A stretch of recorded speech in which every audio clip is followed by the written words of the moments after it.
The Create Skin tool works very similar to the Bridge tool in Modeler.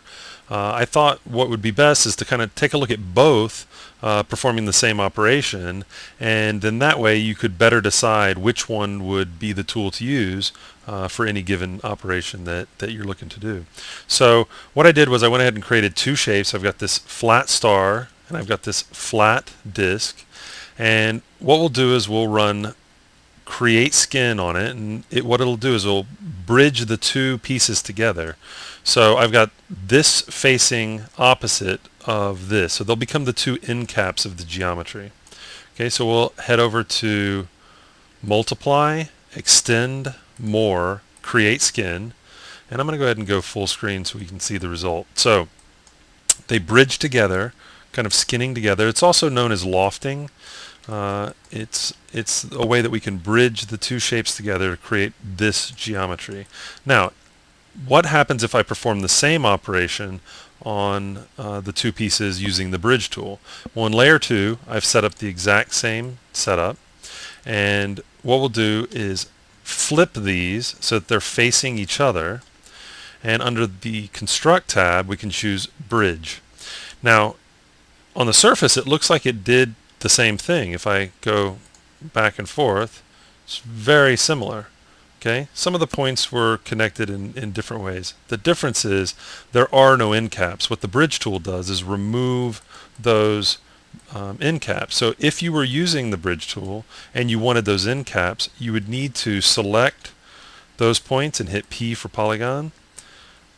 Select these points and hit P for polygon, and you end up with a very similar result. Okay.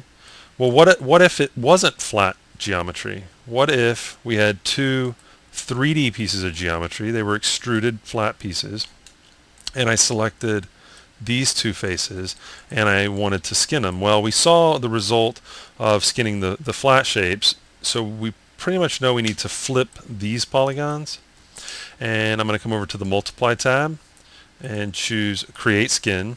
So it bridges those together, except if we look down here, we can see that it has the two polygons. They're still there. They still remain. So you would need to, because you really don't want geometry on the inside. It doesn't serve any purpose. So we would hit Delete. If we come over to the next layer, I've got the exact same thing set up, and I select these two polygons, and we saw with the Bridge tool they should be facing each other. If we come over to Construct and choose Bridge, it bridges them together, except there's no extra geometry. Those faces aren't there. It removes it. So in my opinion, if you're going to bridge 3D shapes together, the Bridge tool looks like it could be the option to go with. And if you're going to bridge flat pieces of geometry together, I would suggest to use the Create Skin tool. Let's look at a couple more examples. If we come over to layer 10 here, I've got a pair of sub-patched boxes. They're just two boxes. Hit Tab. We've got sub-patches now. And if I select these two polygons and use Create Skin, it gives me an error. It doesn't know what to do with sub-patches. Okay, so I'll hit OK, deselect, Tab, select the two polygons. Come over to More, Create Skin.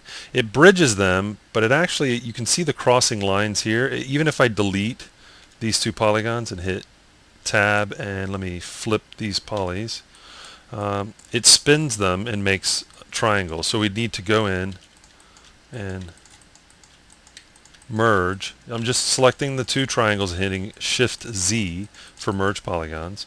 Or what I could do, let me undo, is select both of them and use what I would suggest is the proper tool for this job, Construct, Bridge, and now we have the result that we were probably going for in this case. So you'll want to use the Bridge tool when working with subpatches.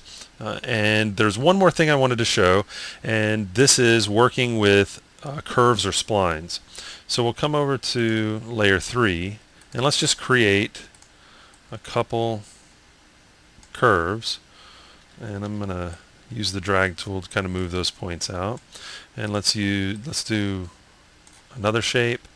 select it, T for move, I'll move it back here, copy, paste, and I'll move it here.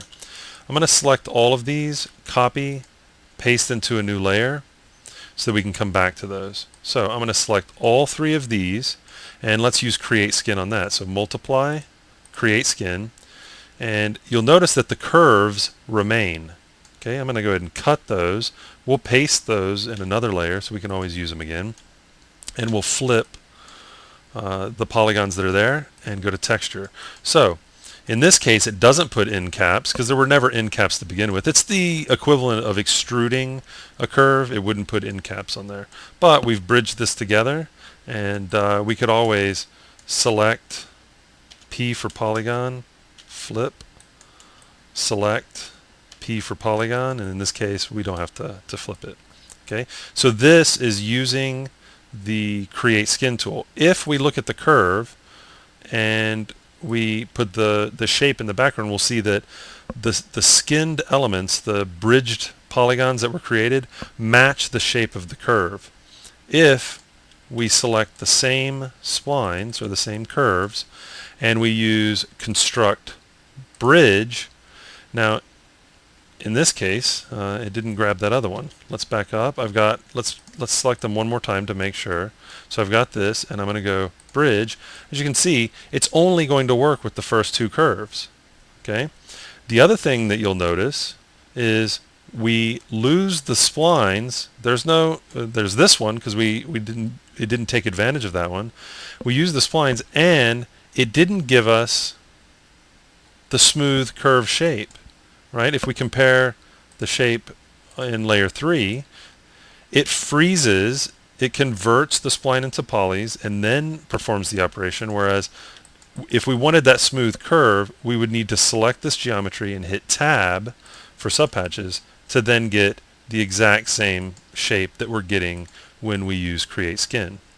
Okay, so these are just a few examples to hopefully explain how create skin works and when you might want to use it over the bridge tool. But it's good to know that we've got both options, and we can use the tool that works for the operation that we're looking for when creating our model.